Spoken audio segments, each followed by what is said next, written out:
Hello दोस्तों, आज हम बात करेंगे ईएलसीबी और आरसीसीबी के बारे में। ठीक है।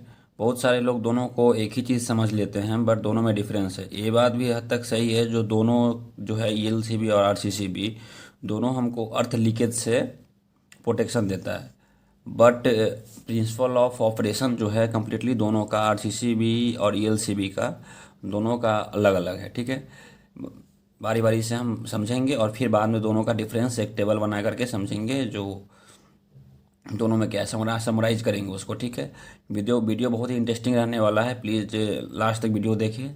अगर वीडियो इन्फॉर्मेटिव लगा मेरा तो चैनल को जरूर सब्सक्राइब करें, शेयर करें। Thank you. अब शुरू करते हैं बात को। ठीक है दोस्तों, ईएलसीबी क्या होता है? इसको बोलते हैं अर्थ लीकेज सर्किट ब्रेकर। ठीक है। और RCCB residual current circuit breaker होगा। ईएलसीबी का ही अपडेटेड वर्जन है ये आरसीसीबी। ठीक है। ये ईएलसीबी अब लग मोस्टली नहीं यूज करते हैं आरसीसीबी आने के बाद से। ठीक है। पहले ईएलसीबी का वर्किंग प्रिंसिपल जानेंगे, फिर आरसीसीबी का। ठीक है।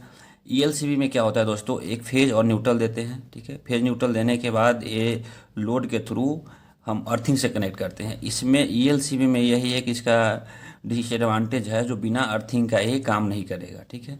होता क्या है, जो अर्थिंग देंगे, मान लीजिए फेज न्यूट्रल आया। ठीक है। फेज न्यूट्रल के थ्रू ये लोड है, लोड में कोई भी इसका वायर सट के बॉडी में आ गया, न्यूट्रल का वायर सट के बॉडी में आ गया।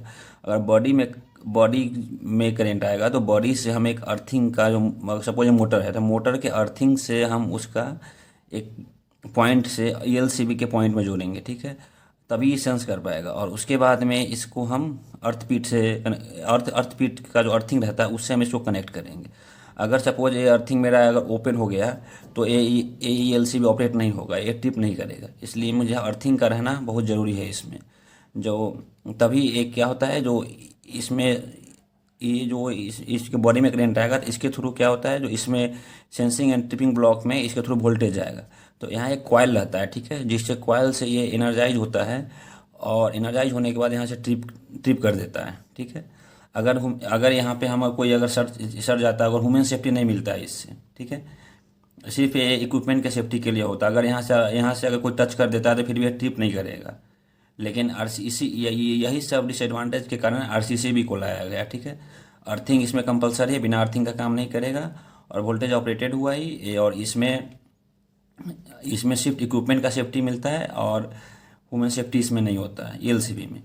तो इसके बाद ये इसमें बहुत सारा डिमेरिट था, इसीलिए आरसीसीबी लाया गया। आरसीसीबी क्या होता है दोस्तों, रेसिडुअल करंट सर्किट ब्रेकर हुआ। ठीक है। इसमें क्या होता है, जो इसमें ये करता है, जो इनकमिंग करेंट और आउटगोइंग करेंट दोनों को मेजर करते रहता है कंटिन्यूअसली। ठीक है। अगर सपोज इससे 10 एम्पियर जा रहा है, ठीक है, लोड को, न्यूट्रल क्या हुआ, न्यूट्रल में रिटर्निंग फेज न्यूट्रल, न्यूट्रल क्या हुआ, मेरा रिटर्निंग पाथ हुआ, तो इससे भी मेरा 10 एम्पियर आते रहेगा। तो ये नॉर्मली ऑपरेट होते रहेगा।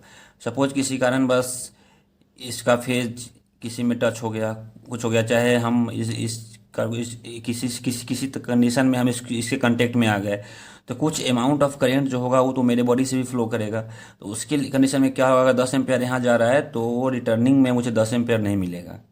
तो इसी सब में इसमें आरसीसीबी में रेटिंग में रहता है, कहीं लिखा हुआ 100 milliampere, 30 milliampere, 300 milliampere. ये जो रहता है इसका सेंसिटिविटी का कैपेसिटी रहता है, जो अगर 100 मिली एम्प्स का डिफरेंस हुआ तो ये ट्रिप मार देगा।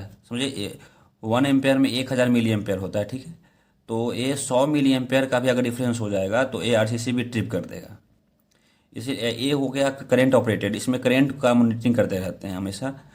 तो अगर इसमें क्या हो गया, जो मैं अगर हम टच भी कर देंगे तो मेरे बॉडी से भी कुछ अमाउंट ऑफ करंट फ्लो हो जाएगा, ग्राउंड हो जाएगा, तो उससे भी मेरा करंट अनबैलेंस हो जाएगा, फिर ट्रिप कर जाएगा।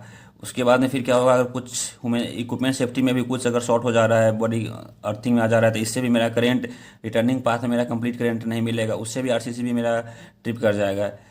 ये बहुत ही सेंसिटिव डिवाइस है, ये ईएलसीबी की तुलना में बहुत ही ये इफेक्टली एक वर्क करता है। ठीक है दोस्तों, अब हम बात करेंगे इसका डिफरेंस के बारे में। दोस्तों, ईएलसीबी और आरसीसीबी का जो सेपरेटली एक्सप्लेन किया, अब दोनों का डिफरेंस देख के समझेंगे। ठीक है। इसका तो फुल फॉर्म हो गया ये अर्थ लीकेज सर्किट ब्रेकर, और रेसिडुअल करेंट सर्किट ब्रेकर। दोस्तों ये आरसीसी भी जो हुआ, आरसीसी को इंडिया के बाहर हम लोग इसको आरसीडी भी बोलते हैं, ठीक है, रेसिडुअल करेंट डिवाइस। दोनों एक ही, इंडिया में हम लोग आरसीसी भी बोलते हैं, इंडिया के बाहर इसको आरसीडी बोलते हैं, ठीक है, आरसीडी।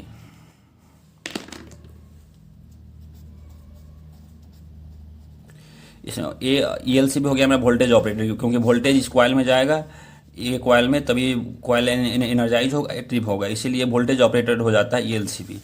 आरसीसी भी क्या हुआ, ये करंट ऑपरेटेड हो गया, ठीक है। और इसलिए इसको वोल्टेज ऑपरेटेड अर्थ लीकेज सर्किट ब्रेकर भी बोलते हैं, इसको current operated residual current circuit breaker बोलते हैं। और ईएलसीबी में अर्थिंग का होना मेरा बहुत ही कंपलसरी है, बिना अर्थिंग नहीं रहेगा तो ये ऑपरेट नहीं करेगा। बट इसमें क्या है, इनकमिंग एंड आउटगोइंग करंट को मेजर करके ये ट्रिप कर देता है। इसका सर्किट बहुत ही सिंपल होता है, इसमें अर्थिंग का नहीं भी रहेगा तो ये ऑपरेट करेगा, ठीक है, ईएलसीबी।